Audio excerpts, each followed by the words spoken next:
Welcome. Recording is in progress. Welcome to the first ArtPOP art collector preview slash, what is this? Art talk.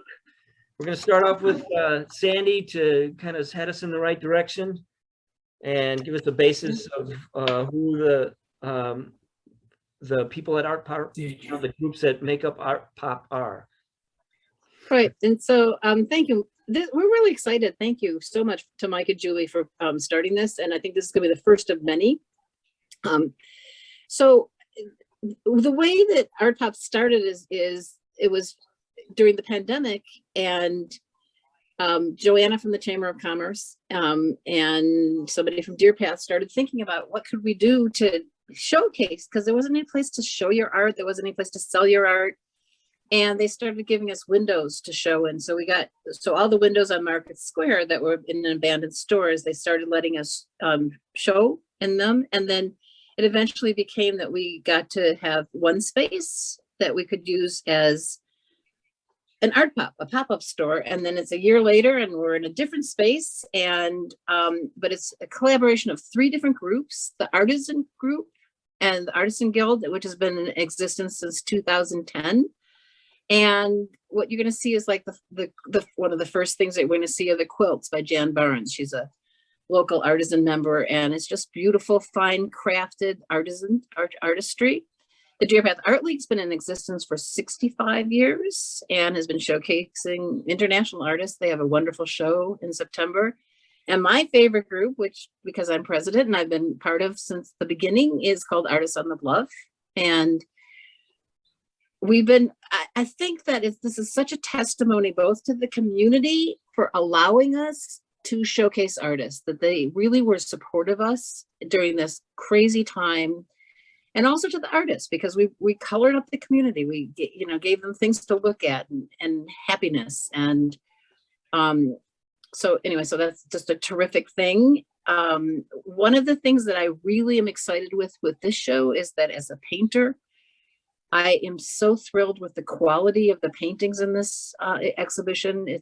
The level of draftsmanship is exquisite, and it's exciting to see. So I'm going to turn that back over to you. Well, thank you, Sandy. I've got John. Hello. Hatlestad with us. Did I say that right? Yep, absolutely. And so he's co-hosting and making sure I don't trip or anything like that. And so we're going to start with the, I don't know, did you say that the artist who did the quilts is not on? She's not on. Her name is Jan Barnes. Jan Barnes. So Jan Hey, Barnes. Mike. yes. I've got some really good close-up shots of those things. Yeah, we'd love to see it. So throughout this, I'm going to have camera 2, which is Julie, my wife, JAV, and she's going to take over the screen. That's what it says on the screen. That's what they see, honey. She's going to take over the screen and show close-ups of a lot of the work because they get better there. So are you ready? Ready? Yes. Almost. All I right. think you have to give me control, but no. No, you haven't. Here, I got it. So this is super beautiful, incredible. Yeah, a lot of work goes into that. Yeah, and just the colors and stuff like that. I got to move my chat screen out of the way to progress through this. Like, I don't know who did that. Jan Barnes. Ann Barnes. Jan Barnes. Yep. Jan Barnes. Mm-hmm. Okay. I'm trying to move. There it is. On. You got it. And then this is also so beautiful and so detailed. Jan is a member of the Lake Forest Lake Bluff Artisan Guild, and we only have 3 of the quilts that she brought in on display. So if you come in and you want to look at quilts, just ask the ladies or gentlemen at the counter, and they can bring out some of the other ones that she has brought in. Okay. She's been doing quilts for a number of years, and they are very beautiful. Yeah, really, really skilled. The detailing is exquisite. Okay. Let's move on to, I'm actually going to try and do a live shot. We're going to go over to John's pieces, which I think are next up. So first off, I'm going to Kill me. Yep, stop your sharing. Yep. And then if you, you can either pin manVshadow up, and then you'll be able to see us more directly. Hold on, let's see. How does that look? Oh, you can put spotlight on too. Yeah, however you guys want to do it. I'm sure you'll be. Julie, you could put spotlight on. I don't know what that is. Okay, hit the name of the person that you want to spotlight, and in this case, your husband.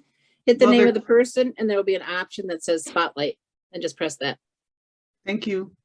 I will do that. All right, so John, talk to us. Okay, Oh, what? my work, everything I make with found objects. And so I get to recycle objects from the past that have either a sense of patina or a sense of time with them. And this, for example, is a piece. This metal piece below is actually an old tool for making threaded dowel rods. Yeah, it's got like a gouge or Yep, something. and you open it up like that, you put in a dowel rod, shut that. Oh, and then you Spin twist it. it. You get a threaded rod coming out. Now, are your pieces meant to just stand on the shelf, or are they meant to be touched? Or They can be touched. Yeah. Absolutely. As a matter of fact, I enjoy that.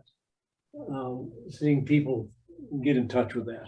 It's nice. Now, what can you talk to me about this guy? Okay, this is a spalted maple right here.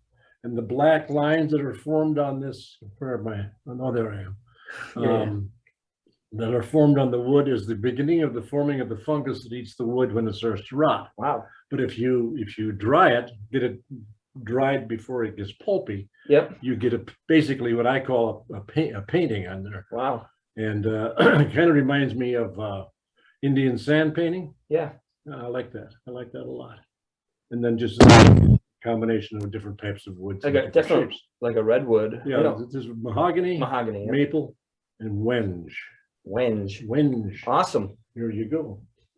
This piece over here. I'll get there. Yep. Tell us if you guys want us to slow down or speed up. We're directable.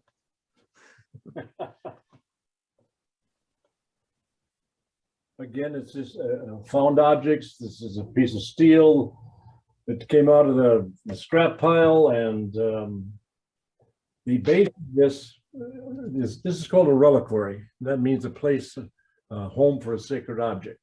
And you can use the base of this piece of sculpture for storing ashes of people that have passed. Wonderful.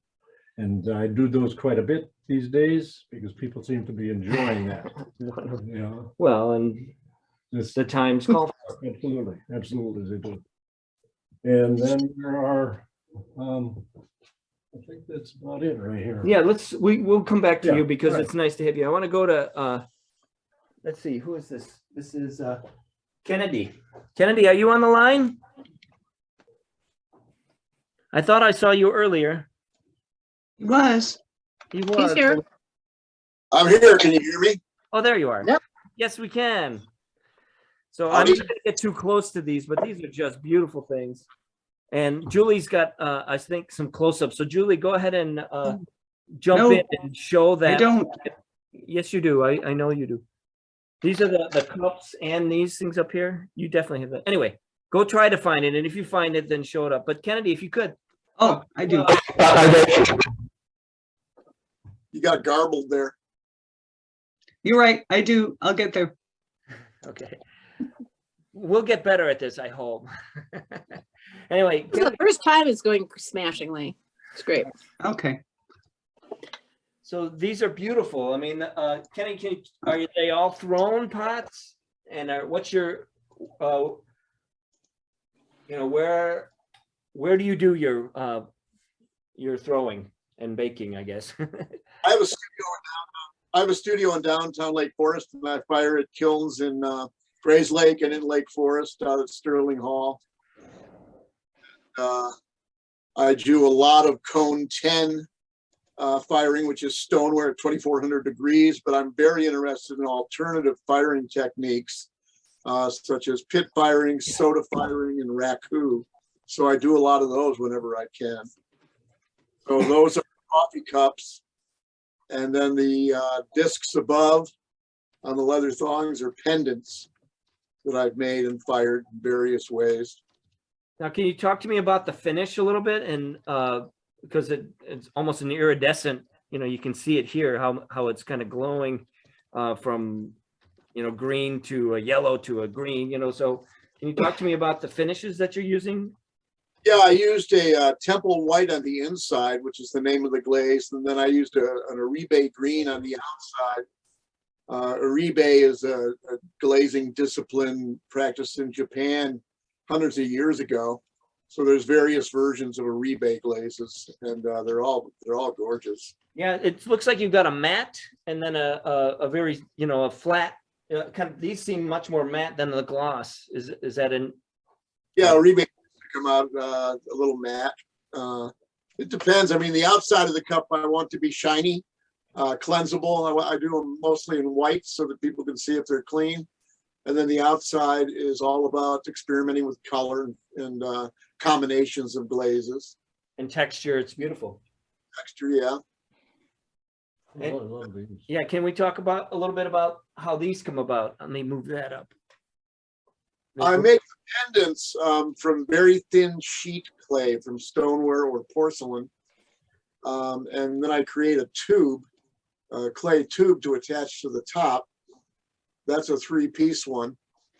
I like to use pit firing and what's called naked raku, which is horsehair application, soda firing.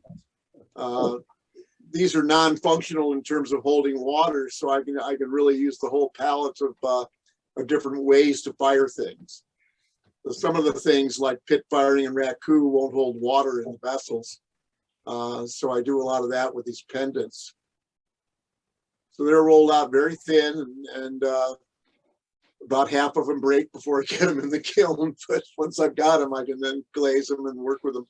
And they're a lot of. And the clasps were like a silver or something like that, or they're different.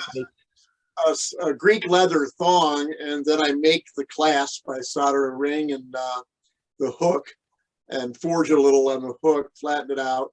And then I whip the leather loops with sterling silver wire. So that's all sterling silver. Brilliant. Thank I'm you. sorry, Liz, you're going to have to re-straighten out everything. It doesn't look perfect anymore, but we can't help it. We're here. We're just going to keep going. So. That's your job tomorrow morning. Oh, that's right. Is it Thursday tomorrow? Oh, that's right. Right, tomorrow's Thursday. Okay, so let's see here. We're up to Joey Hartman. Is Joey on the line? Joey is not on the line. He was Okay. unable to get away from the hospital early enough to be here.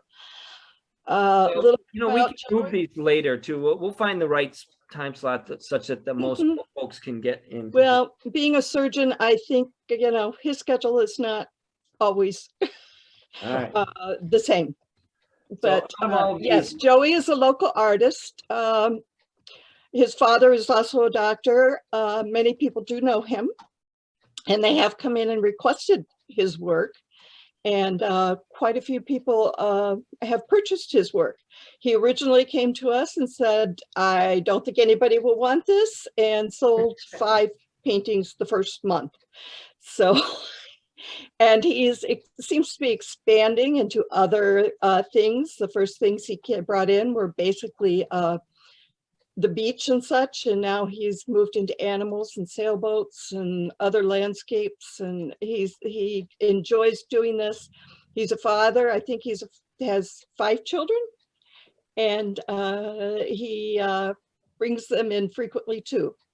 So we enjoy having Joey with us, and we hope my favorite. I really like this one a lot. Julie, especially when you zoom in on it, it looks just fabulous. But Joey's not here. Let's see. Let's see. Let's continue down this hallway here and get these shots here. How am I doing? Am I These are great. This is Cindy. Is Cindy on the line? Probably not, but they're beautiful little things. I especially like the figurative ones. you know what? They're just gorgeous. But she's not here, so I'm sorry, Cindy. Let's see who is the one on it. I just want to switch over to this side over here. I might have to move back a little bit in order to get the full thing in there, or Julie might be able to do this. This is I might have jumped out of sequence, honey, so. You did. Go back to Joey Hartman. I've got a bunch of good images for him. Oh, we're way back there, honey. We're already past Joey. So we're gonna go to Karen Springer. Karen Springer. Do you have her? Is Karen on the Yeah, line? she's here. She is. Hi, Karen. Karen, you need to Oh, you're on mute, Karen. unmute.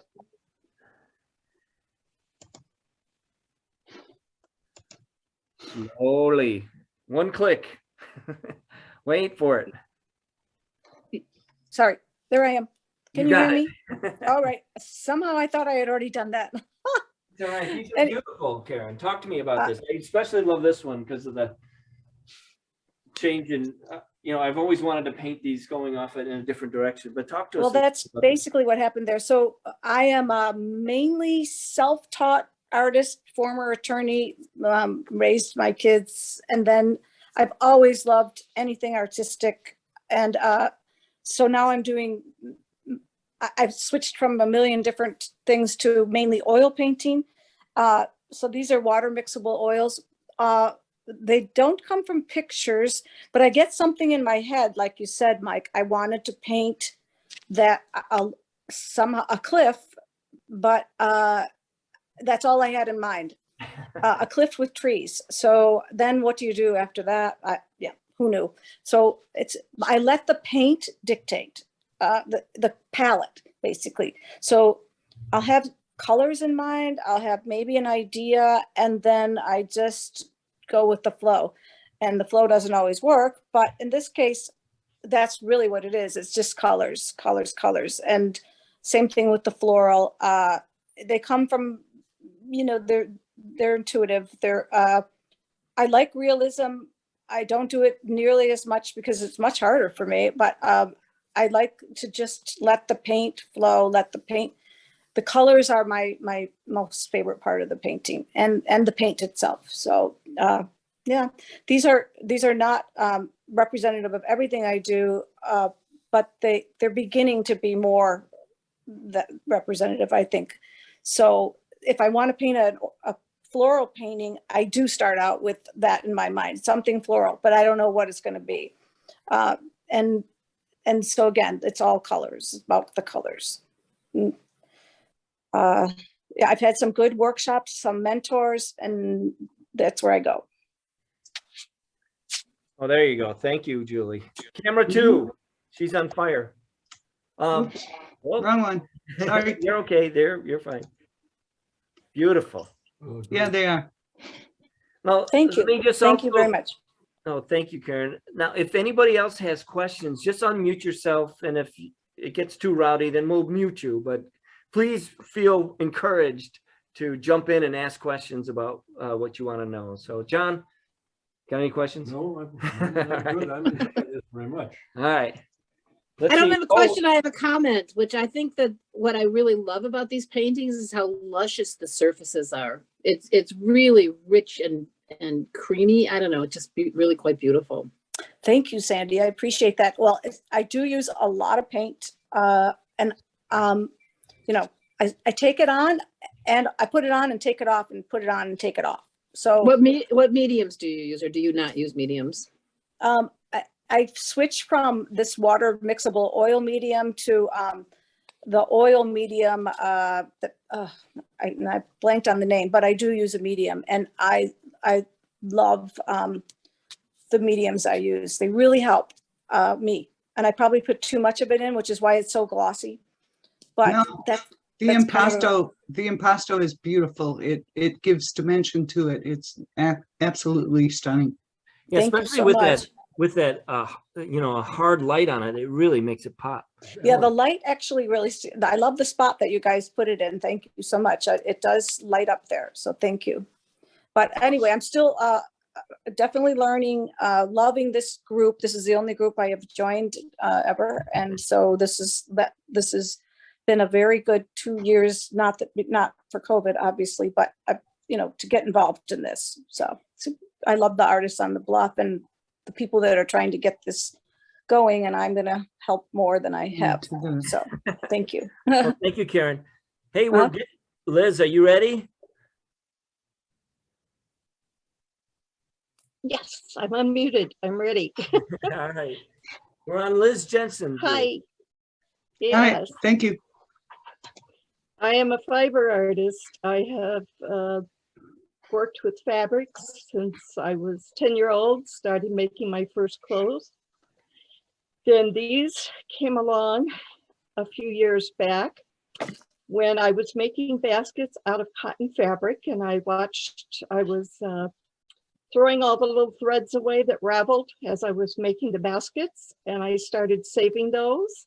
I now braid them, and I use the braids. I use them by single threads. I used it by making little knots, and I'm still coming up with more different ways that I can display the thread that would have gone into the trash. So I'm kind of a little like John. I save everything I have. And a little bit like Karen in that I take the colors. I have these colors. What can I create? So they come from my heart, and they're a unique craft or unique art form that I'm still learning. Hey, Mike, share screen. Yeah, go ahead. You can do it anytime, honey. You have full control. And what I'll do is I'll just cut you off when I'm ready to. Okay, I think I'm doing it right now. I don't see it yet. But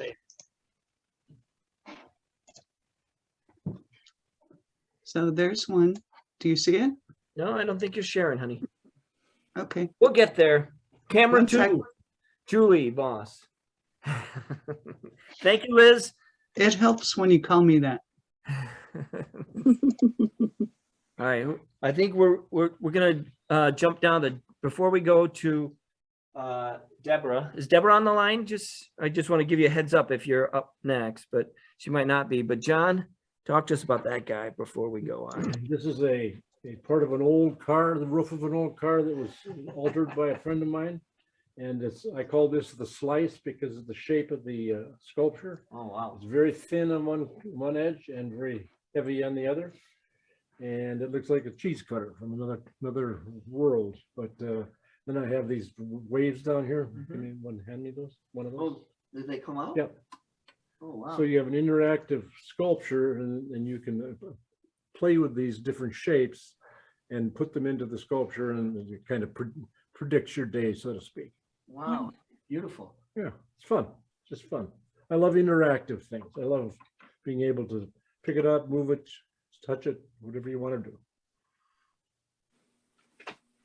Mahogany? Probably not. It's probably more like no, No? it's probably bubinga. Ubinga. Yeah, learn a few more words when you get into the Oh, my woodworking. goodness. All right. So I don't know, you said that Deborah Zara is not online, but I love all of these pieces. I wish she was online. Does anybody, maybe Sandy or Liz, know a little bit more about this? There's a fun little story about her moth. Her little boy brought her a big fat caterpillar after going for a walk with Daddy. They put it in a jar. They kept it over the winter, and comes about April or so, they brought it in, and Deb thought for sure that it was dead. So she went off to the grocery store, but when she came home, there was this beautiful moth drying its wings on the counter. Wow. And so she became fascinated with the moths and started painting moths. Now, she is a former teacher from the Lake Forest High School. Oh. And so she is still in the Lake Forest area. She right now, though, I believe, is either in Arizona or California. I've lost track of her. She just got back today. Oh, Got back you today. know- Okay. Does she know about the Zoom? Well, we'll get there. We're getting started here. She had signed up. Something came up that she couldn't be with Oh. us tonight. She sends her regrets. Okay, Julie, I think we're moving on to, oh, these pieces. These are wonderful. This is Juliana Sheehan, Purcell's Sheehan. Is she on the line? Is Juliana on the line? No. Well, okay, Liz, you're gonna have to go through it again because I've heard you go through this and it's a very nice story. I've heard a couple times. Well, thank you. Thank you. The story behind most of her work is when she first started, she was doing a open air show and a couple came in and the husband was blind. And having recently been in school where her art teachers told her, you should try to do art that will reach out to everyone, that they can all participate in and such. And she thought, well, this gentleman, he can't participate. He can't enjoy my art. And so in her art now, she includes Braille in every single piece. And either she has the translation on the back or it is the actual title of the piece. She's an avid surfer and spends most of her time out in New York. She also is our Instagram person who keeps putting all those lovely little Instagram Wonderful. pop-ups on. Does she have a separate @ symbol? Does she have a separate? Right. Probably. Right. Yes, she does have a website. This is, and the other thing I liked about it, along with John's pieces, these are touchable pieces. I don't think, John, do you let people know that? Food. Yeah, because you've Yes. got some pieces over at Dandelion that like that piece of iron. I just love to touch them. So Mhm. Yeah, Juliana encourages everybody to touch her work, and it's always fun when you hear the mothers come in and say, no, you can't touch anything. And I can tell the children, oh yes, there's something here you can touch, and they'll find it, and they just love touching it. It's so great for the kids. okay, Leslie, are you about ready? You gotta unmute. All right, I'm unmuted. All right, look at this. We are on fire.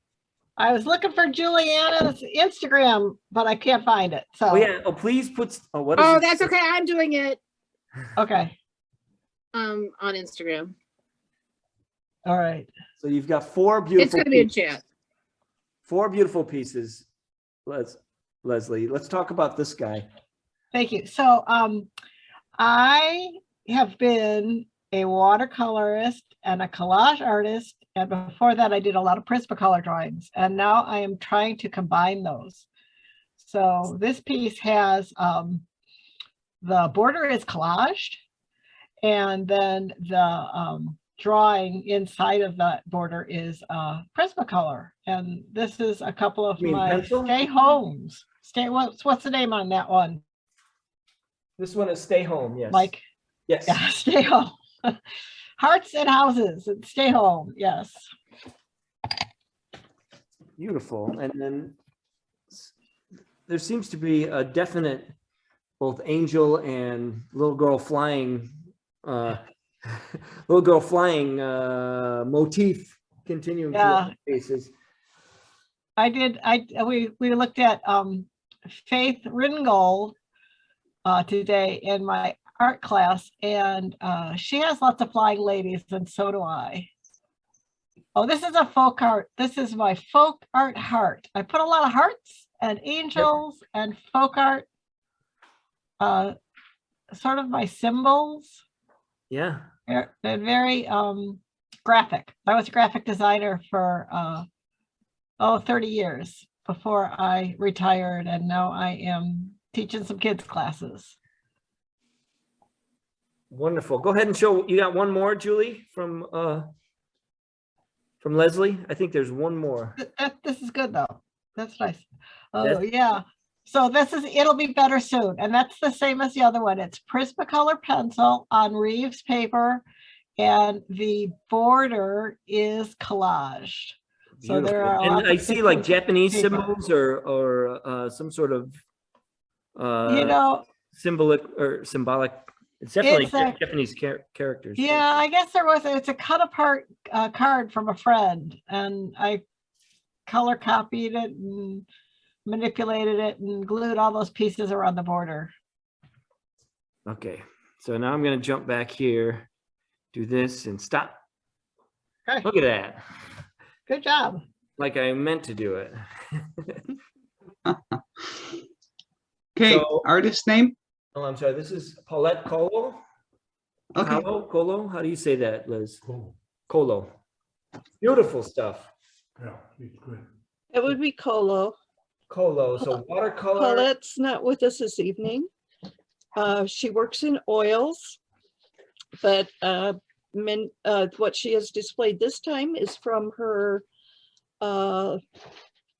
live model classes, most of them. This particular piece is not. She is she's been with Artists on the Bluff for years.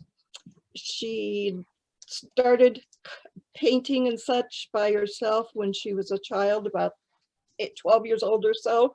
And then when she was out of school, she started taking classes, and she is one of our most popular artists. We almost always sell one of her pieces each month, and we're happy to have her with us. She also serves as our treasurer for Artists on the Bluff and ArtPOP. Wonderful. Now, do you know, maybe Peggy will know, do you recognize any of these? Are they from the Monday groups or anything like that? Yeah, Yes, they I'm gonna are. let Peggy- and I'm going to let Peggy talk too, but we have this wonderful group that was started when Artists on the Bluff first started. It was partially the inspiration of a woman named Barbara Trentham, who has this beautiful studio in Lake Bluff. And so there's those of us who go on Monday mornings and draw from that, and including Peggy. And this is Sojourner, and I'm going to let Peggy talk about the rest of it. Oh, I haven't missed one of these Mondays sessions for 4 years. Wow. One for a perfect record.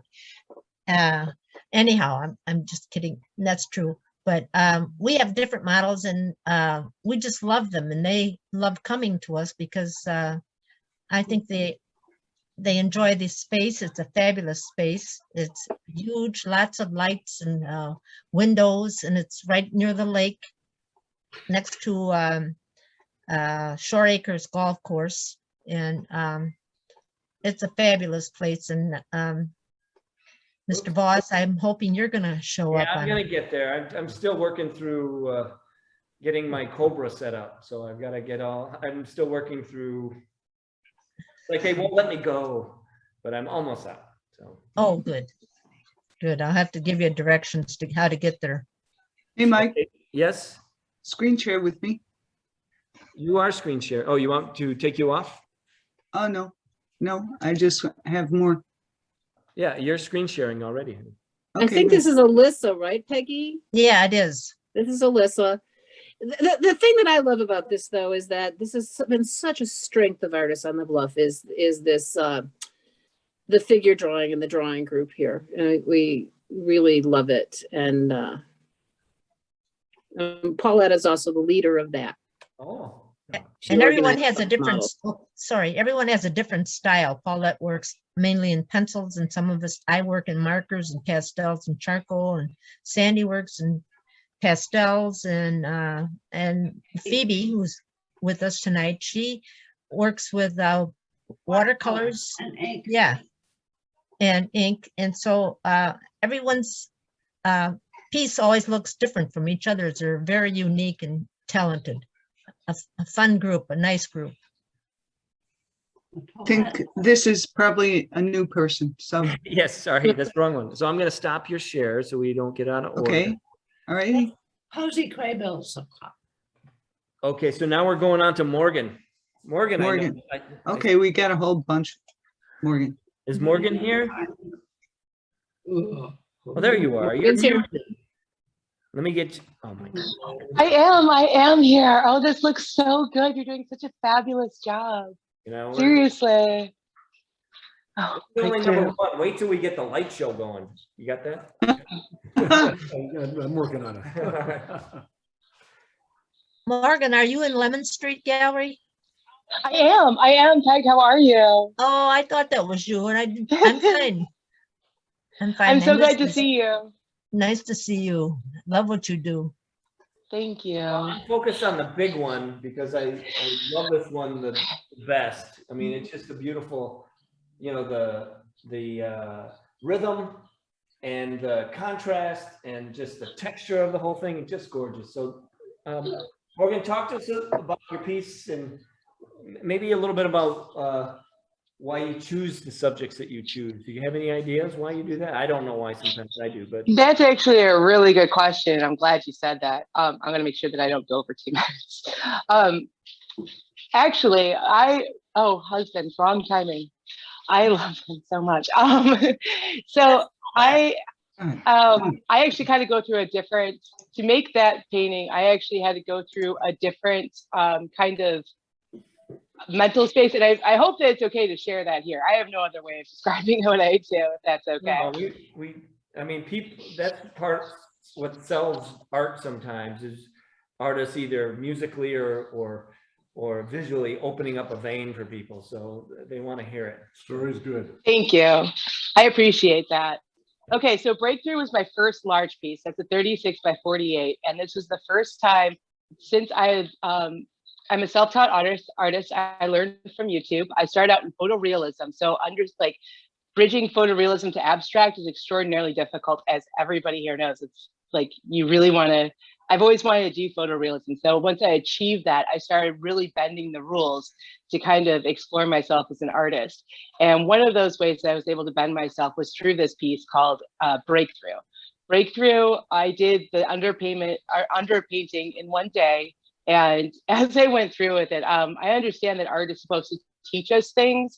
I was not prepared for how much I would learn from my own art and about myself through these processes. And I think a lot of my abstract art painters know what I'm talking about. Actually, all artists do. I mean, isn't that why we make it? So I fell into kind of a very meditative state where I was able to move finally in between photorealism and abstract. And the way that this was constructed, as I do these paintings, I'm listening to audiobooks. So I have to find a way to shut off my brain and kind of keep it distracted so I can get out of my own way and do what I need to do. And during this process, I became very aware of like another inner voice inside. And I was able to listen to my audiobooks kind of on one side and listen to the voice on the other. And my voice said, "Paint impossible." And so my instinct was, I was like, well, what do you mean paint impossible? And it said, paint 3D moving pictures that can help people kind of put their brains back together the way that you're doing right now. It was kind of part of my own healing journey to become more here and present in the moment. And so that's kind of where Breakthrough came through. It was really scary. It was the first time that I was able to kind of see something so scary, like a huge canvas that's just staring at you, and be able to kind of fall and go into those spaces in between. And if you see anything about my work, it's always paint impossible, paint the spaces in between. Because for me, the way that I get there is by being able to kind of fall in between that and let something else take over. So it's a lot about the colors, the emotions, and then I try and push that as far as I can, which goes then into the rainbow paintings. The rainbow paintings I first started, the one right above actually is called My Own Comfort. And it was when I learned that a friend of mine who I used to work with passed.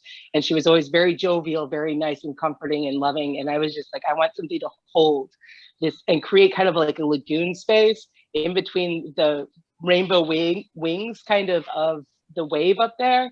So I made those rainbow. And then what I started discovering through all this is that the colors would then react with 3D glasses. And this actually went way back to my photorealism stuff too, which I was very surprised to find. Now, I am not the only artist who paints in 3D. Lots of other people do. I think it's just another way of viewing the art and being able to participate and be connected with it, much like touching a sculpture. You get something extra from it. And I want people to get something extra when they play with my paintings. And now what you're seeing with that, it's called Under Refracted Pier. That's kind of more of the merger of those two paintings to the left, Breakthrough, and then also My Own Comfort. And now you're seeing those two elements come together. That one is actually underneath that. I'll tell everybody here a secret that nobody else knows. So underneath recording that, this, so I'm just letting you know. yeah, you're recording. Go right ahead. I'm all over YouTube. Thank you for showing this. So underneath that, under refracted pier, is actually an upside down photograph of a painting of me during a dark moment where I was having my husband was going away and I wasn't doing so good. So I painted myself kind of reaching out with my hand out with my headphones on, just as I normally paint, trying to find like some kind of connection. And then what I did is I turned it upside down and I painted that whole prism over the top of it. And I made sure to have like people walking on it. So there's something I try to make it as visually interesting as possible. I have a background in psychology and science and a bunch of stuff. And I always try to put as many little things in there as possible, because whenever I'm looking at a painting, I'm always looking at like how many suns do they have, or a lot of light and stuff. So that's what I did. And I have to say thank you to everybody for creating a safe space. It's not easy to talk about my process. I don't hear like a lot of people talking about the way that I do, but I don't know any other way to explain it, to be frank. So I really appreciate everybody here, and I appreciate ArtPOP so much. You create quite the community. Well, thank No, you. and we're really glad that you talk like so honestly, and it's wonderful. I mean, that's why I feel like this is such a great place, is that it is a safe space, and we're working together, and that's a huge part of what this gallery is about, is just getting to know each other and sharing processes. Now, Morgan, Thank you. I lost my question. That's okay. I was gonna say too, all of my paintings are reactive with, usually they're made for social media. So they're made for sharing. And that's one of the coolest things that I had about this, and how I know that I'm not, this doesn't come from the same person who grew up around there, so they play with iPhone. So if you have an iPhone, you're able to get a picture of it where the yellow box shows up in your portrait. It will show up 3D on Facebook. So part of what I try to encourage people to do is to take pictures of it and share it on Facebook as a 3D image, because Facebook does that for you. Also the 3D glasses. And if you have, again, filters on your phone, I think everybody can see color differently. So, and that's a lot of what goes into codifying the 3D part of it. I know that if I put blues in a certain place, it's gonna make that dip down low. If I put an orange right next to it, it will create a 3D effect. So I was able to kind of work back through this stuff, but also the filters. If you use a black and white filter over the paintings, a lot of times, since I've discovered what I was doing, I'll make my signature disappear. So you could, like, if it's in black and white, you can't see the signature. Just fun stuff like that to play with. I don't know, I'm probably overthinking. We just barely got Zoom working. You're not going to put us into virtual reality yet. We just gotta walk before we run, okay? All right? Yeah. I'm with him. This is Phoebe. Phoebe, hi. Hi, I'm Phoebe McMillan. I work with Sandy and Peggy and Paulette at the studio, and we hire wonderful models. And I happen to love drawing, and I work a lot with Soumier rice paper and ink to draw beautiful line drawings of models. And we are just a wonderful support group that keep together and help and support each other. And in the summer, we have an art group that we paint outside and do plein air paintings and outdoor gardens around the town and Lake Forest. I love to paint outside. I'm not much of a realist, but I like light and color and strong dark values to express beauty and emotion. And That's composition. I mean, beautiful That's composition. it. Each one of them. And the lady and on the bottom right is the orange lady. That was done in our studio. And it was done with ink, water soluble pens. And she just had a lovely feeling. She's not beautiful, but she's me, and she's wonderful, and she's orange, and she makes a statement about herself. And I'm a self-trained watercolor painter, but I love the medium and I love the expression and the spontaneity of the work. That's what I like. I can do each painting in 10 minutes. So it's really fun for me to be part of the Artists on the Bluff. And Phoebe's been part of Artists on the Bluff since the very, very beginning. I knew Barbara Trentham really well. And so we've been there, oh gosh, what, 20 years or so at least, Sandy? Yeah, Like that. over 20 years. At least. That just makes my Yeah. heart stop thinking about her. So Still, fun. I still miss her so much. No, me too. I know. So that's great. Thank So you. is it- Paige. Thank you Thanks, so much, Phoebe. Phoebe. That's Well, a little salt in the side. I like the texture. Thank you for doing that. See this, the texture in the bottom right? yeah, just Yeah, I go. like that. It's not supposed to be, there's my orange lady. Thank you for doing that. That's me in my younger years. I put a lot of myself into my paintings. Did you use that hair bun thing too? Did you do that? Oh no, that's a That's No, a rose. that's a rose. I'm sorry. Yeah, the ink is a water-soluble ink-based pen that Paulette got me on. It runs when you put a watercolor brush next to it, which I liked a whole lot because I like the texture a whole lot. So are you painting flat then, rather than like this? You're painting Flat? This way rather than. You paint on these. Flat. I just paint on an easel or flat on a table. Depends if I want it to run or not, which I usually want it to run.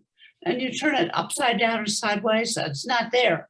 But I'm into kind of texture and emotion and feeling, and I don't like to have it be realistic. I like it to be expressive and emotional. That's me. Thank you, Phoebe. Thank you. Thanks. There she Phoebe. is. Nice That one. was a painting of a pot at Market Square last summer, which we did. A beautiful like Market Square floral arrangements in front of a shop. And that is very passionate and lovely and emotional. That's why I liked it a lot.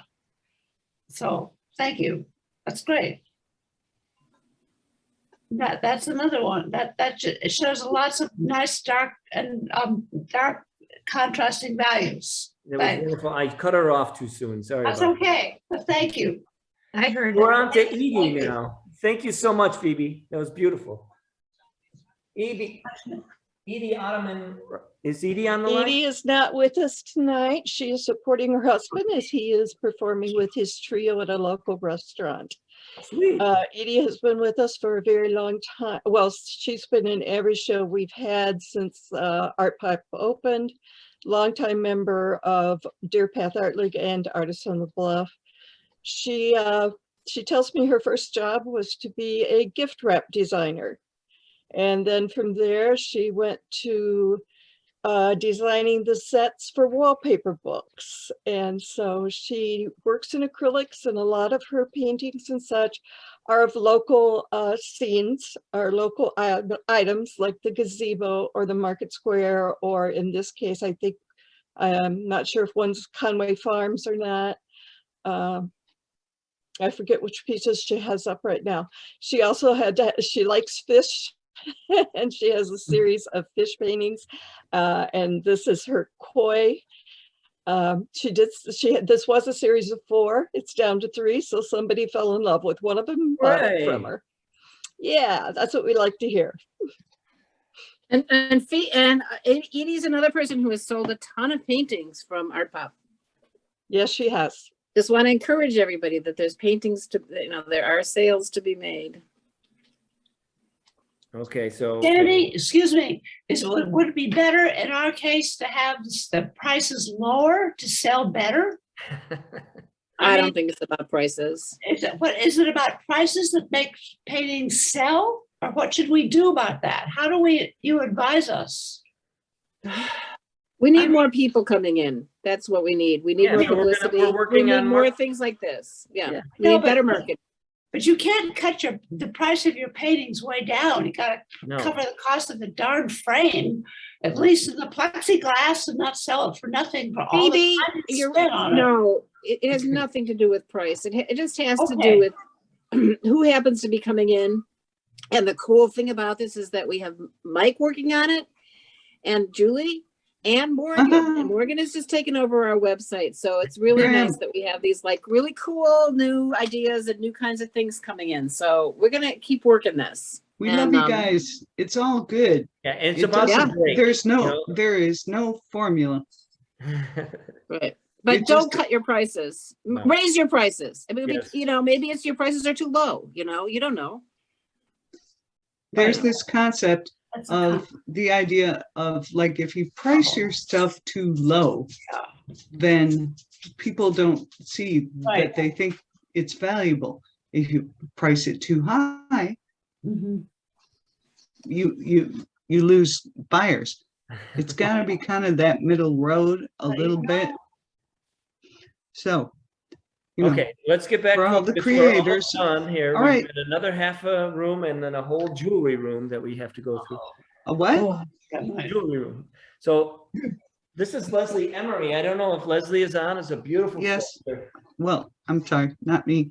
I have images for you. Okay. What? Is Leslie on the line? No. No, I don't believe she is. All right. Well, they're beautiful things, but we're gonna just keep moving. Yeah. Okay, wait. Honey, if Leslie isn't on, then we can't go to the picture. So you have to be able to skip ahead. No, look at these cool pictures. All right. Okay, All so right. she's a well-known contemporary artist. She does a lot of art fairs and she often wins Best in Show.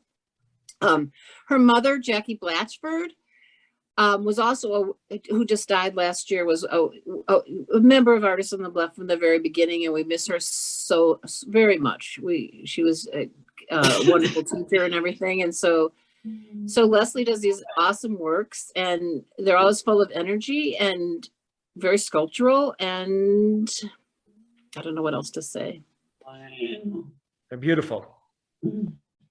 All right. Mhm. Let me do this. That's Edie again, I think. Yep, we're going backwards here. Hold on. Now we got Phil. Phil, there you are, buddy. When I took your pictures, I kept getting myself in them. So they might not work well, It's a but piece of art that keeps giving. Well, talk to us about these. These are a color pencil. I describe them as the art of patience because of the time that I put into them. It is something that it is. I consider my drawings not just a drawing, but I consider them a fine art the way I present them and do them. It is a way I like detail. I like the cleanliness of the pencils. I like the portability of it all. It is a medium that I find actually, as much time and as much detail as I put into it, I find it exorbitant, relaxing, and therapeutic to do. Yeah. It is something that you get into and you just get lost in the picture, where in just the process of doing it. It's not so much, it's almost not so much the end result, it's doing it that I find that is very, very, it's just very relaxing. I've used it in the past for a lot of health reasons, and it just really is something that I truly enjoy doing. You know, I love the fade of the, especially on this one, the fade of the background evokes. Yes. I I've pulled other mediums. I pulled other mediums into it. In that particular piece is pan pastel in the background with some ink and then a lot of color pencil layered on top. Oh, man. It's better. It's cheaper than therapy. It's very, very relaxing to do. It's something that I am a realist. I like detail. If I don't see the detail, I will make up detail to put in. Beautiful. What brand of colored pencil do you use? Those are the Prisma colors that I Prismacolors, use, okay. exclusively Prismas. I just like the waxiness of the pencils, the blendability of it. How did the pencils adhere to the pan pastels? I do. Actually, it works out very well, but I will use the pan pastels a lot of times on the top. In the particular piece, the blue flower he has there, what's nice with drawing on black paper using a black pan pastel, you can create different effects with it, like foggy effects. I've used white where I can create fogs and different things like that, and that adheres on top of the pencils very, very well. And then I have see a little trouble. I don't think I have good shots of these even for Julie to display, so I apologize. I'm getting no, that's you're fine. Don't worry. They're showing up very well here. That is correct. So thank you very much. We're gonna turn around Nice here work. and see Mr. John Hatlestad. John, talk to us about this piece here. This one? Yeah. So two pieces of sculpture, and it's all wood that it was just ready for the burn pile. And I love working with the different shapes and the different textures that I get out of just taking some time with the table saw and cutting. So that's the fun. And you're doing bandsaw too, I would A assume. little bit. Just because I can't see, you might have done that with the table saw. No, You don't remember? Not so much. No? So that's Good to hear you guys. Oh, okay. Okay. Oh, sorry. We don't know what we're doing, but we're having fun. Thank you, John. Yep. Just yell. That's all. All right, hold on, we're gonna go over here. Whoa, look at this, guys. Yeah, sorry. All right. Who's this? Hey, that's my only basket this time. Linda. Is Linda here? Is Linda Reiser here? No, Linda could not be with us this evening. She had a is great story on these too. Give me a sec. Yeah, I don't have much Linda information on her photographs there. She Hold on. loves to There's someone go else. up north. Julie, you're interrupting by speaking. I'm sorry. I'm talking to myself and I apologize. She loves to go up north and take pictures of barns. She's from northern Wisconsin herself, and she loves animals, and animals react beautifully to her. If you haven't seen her hello, goodbye note cards, they're fun, and the photography is very clear and precise on them. She too has been one of our best sellers. People just seem to enjoy, and 5 pieces this month. yeah, 5 pieces so far this month. I know most of those through the bins, because that seems Most of those are her matted. She did sell one of the framed ones off the wall. wonderful. So that's another. And from people seeing them in the window. yes, from People being coming in the to- window. Right.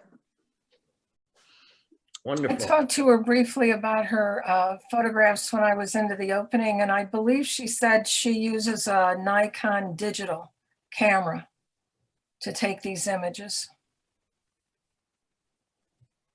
Yeah, and I remember I talked to her quite a bit because she came in after Liz had to leave last Thursday. And I talked to her about, or no, she gave her spiel and she was talking about, oh, that's right, Jane came in, Julie's mom came in and gave her spiel to Jane. Uh-oh. Anyway, beautiful stuff. We're gonna skip Mike Voss. Oh, look at that. Let's go to, I don't know, is David on? David, No, he's not here either. all right, then we're gonna do this. Yeah, We're gonna he's do a this.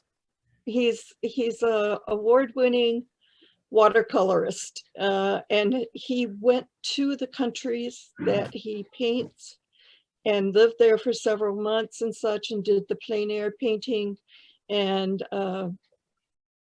he's on exhibit just about everywhere right now. So he's a member of Deer Path Art League and works hard with them to get their annual fair set up. So that's about all I know about David. All right, this is who I want to talk about right here. All right. Let's hear it, Sandy. Okay, so these are mine. I call them Monet's Pond. And it's based on, I was teaching a class and someone said, hey, have you ever seen, there's a pond in Japan. There's, they call Monet's pond, and it's just like fish and the movement and all that kind of stuff. So they're very loosely based on that. I mean, that was just the idea. But I'm a materials geek, and I frequently work with John on doing these crazy things. So what they are is like a really beautiful, thick plexiglass that has colored specks in, and then layers and layers of acrylics, and then layers of varnish and things like that. And it's about movement and, the enigma of all of that kind of stuff. I hung them as they can be shown either way.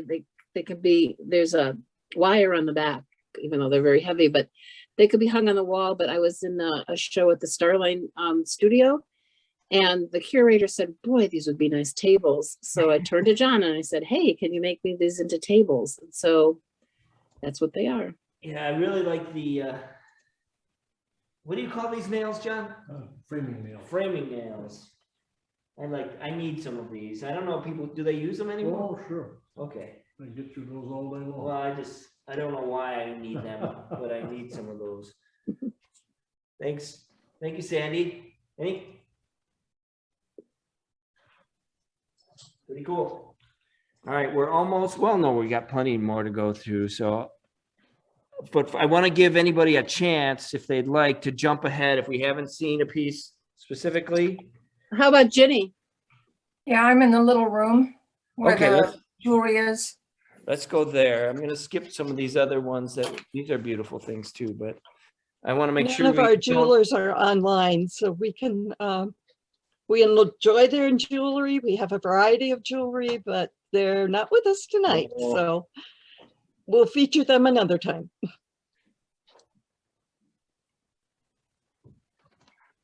Virginia. Yeah, that would be me. I'm known as Jenny, but it's Virginia. Yeah. Okay, Virginia, don't make I've me- been painting for about 45 years, and I started when I started graduate school, I realized I was interested in color. So I asked myself the obvious question, why are you bothering with the objects when you're not thinking about the objects? You're only thinking about color. So that led me into abstraction. And I was an abstract painter for about 20 years.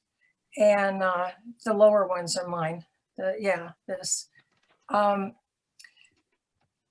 because I was interested in color, for about 10 years, I didn't use any colors other than the primary, red, yellow, and blue. And I just forced myself, it was fun, encouraged myself to mix all the possible colors. You can get all the possible colors from the primaries. And then about 20 years ago, actually, I became interested in, because I like to fly and I like patterns of the earth, became interested in the geometric patterns of the earth. And so I more merged my painting into landscape. If you could show the cards over here, Mike. Absolutely. Yeah, I've only done one. This is recent. Let me talk for a minute about the still life here. Okay.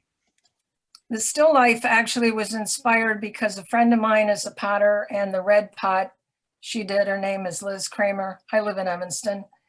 And I bought the pot and I said, I'm going to paint that pot, Liz. And so I set up this still life, and the other objects all have special meaning to me because they were either gifts or they're also handmade objects.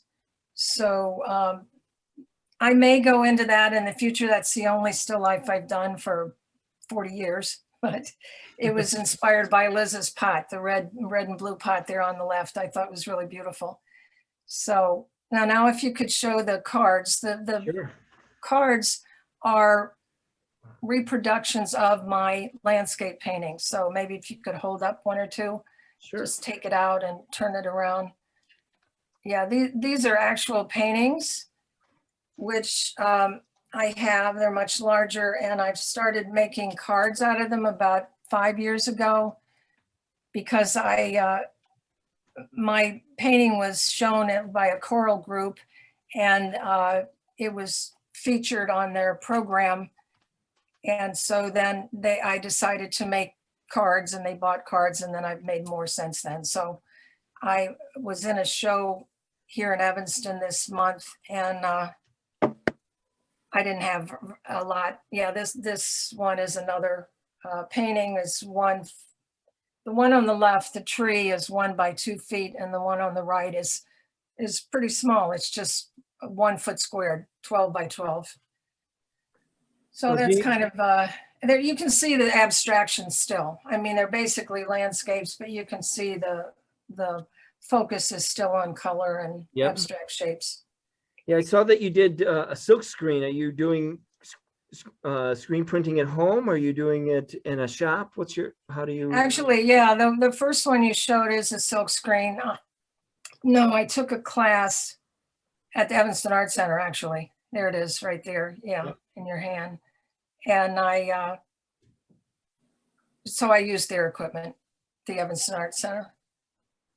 That's a silk screen that he's showing me now. Yeah, I'm doing a lot of printing now in Talio and different types. I had bought a press, and so, but my size is limited to like 26 by 48. So I can get pretty big, but I haven't done any. That's pretty big, yeah. Yeah, this is as big as I did with silk screen. Well, thank you, Virginia. Or Ginny. Yeah, sure.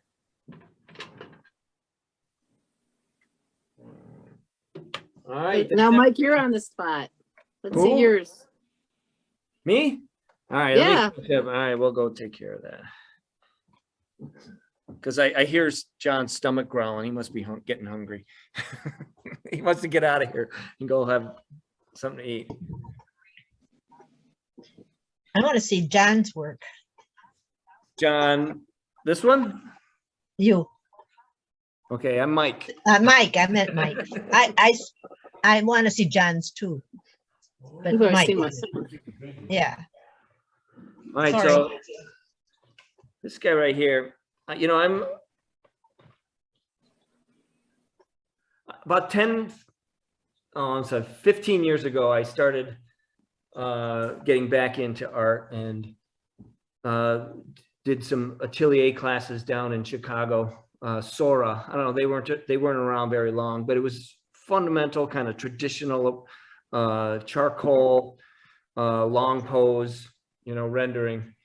And since then, I've just been getting to this point. I just retired, and I've been working on trying to do this full time. This is our Kitty. Her name's Kitty. This is my wife, Julie, in our conversation room. We have a beautiful 1968 thing. So you don't hear homes having conversation rooms anymore, but this is our conversation room, and it's oddly shaped with a bunch of different angles. And that's our cat. So it's a traditional approach, you know, doing underpainting. And then I'm trying to blend, what I'm trying to achieve is a blend between realism and abstract, and finding that, you know, there is a ravine between those two, and I'm trying to find the middle ground between abstraction and realism. You know, if you come up close to these things, they don't look very real. And I love that. So anyway, I had submitted so many pieces because I didn't really know how the process worked, but these are two animal pieces that are from Astoria, Oregon, and I just loved them because each one of them look like a individual, like puppy or senator. And so this is the Austrian, what do I call it? Historian. Thank you. Astorian, it's Astoria, Oregon. Astorian Senate, because they all look like senators, you know, fat, horrible, blubbery people like defending their turf. And then this guy below it is the challenge, Astorian challenge, same kind of thing. He's got the prime spot and he doesn't want to let it go. And the one Julie is showing is a piece that I started. I was at a data modeling conference, data governance, one of the most horrible subjects you'd ever want to have to go to a conference for in New York, and No, it's the best, man. It makes everything run. So data governance, anyway, it's a horrible subject. Anyway, I was at a conference there and I got to go to New York. And so this piece is part of a kind of a series of working people in beautiful, opulent, landscapes. And this one's called Art Major. And it's really my commentary on, what happens when you have to invest nowadays, hundreds of thousands of dollars to get a degree in some of these places, and this is where you end up. So he wasn't happy I took his picture, but I took it anyway. There's a companion piece to that one Don't called. have it in order. It's with okay, don't worry. We talked all over it. There's a companion piece to the Art Major, which is Music Major, which was too big. Maybe I'll put one in next time, and that'll be the one guy. So there you go. Okay, Now here's Astorian 1. There's the stupid kitty. Hey. There's the other Astorian. Okay. You asked me to contribute. I'm explaining things. All right, thank you. Anyway, Right. that's our show, folks. Did we Nice. miss anybody? Do we need any last words or anything like that? Hold on, let's get John on camera one more time. Mike, did you say you paint in oils? I do. These are oil and on canvas generally. Okay. And so I'll do I an thought so. underpainting in I love the iron oxide anything, browns and reds. And so I'll usually do a underpainting and pure that and then put it on top. Oh, what are you doing over there? You're gonna do it. You can run a video there. Look at that. Oh, What's the matter? nothing. You're showing your screen and you're showing I Charles am, getting varnished. I am aware. Okay. You were talking about varnishing, so if you want me to stop, I will. That's all right. That's all right. All right. So now I'm going to stop you because we're going to wind up here and I'm going to let John say goodbye. Here I go. Here I go. Thank you, everybody, for joining. I It had a was wonderful time. wonderful. Been a fun evening. Bye. Enjoyed it. We're going And we have a new to. show coming up in, I don't know, 3 weeks. Yeah, March 12th is the last day for this show. Okay. And we will be doing a drop off and a pickup that Saturday afternoon. But we're still figuring out the title for the next one. Okay. So if you have any ideas or suggestions, send them my way. Okay. And Thanks, this was great. Yeah, it was wonderful. You did a nice job. all right. Thanks. Thank you. Yeah, guys. thank you. Thank you. Be Thanks. safe. Have fun. Bye. Bye-bye. All good. Thank you.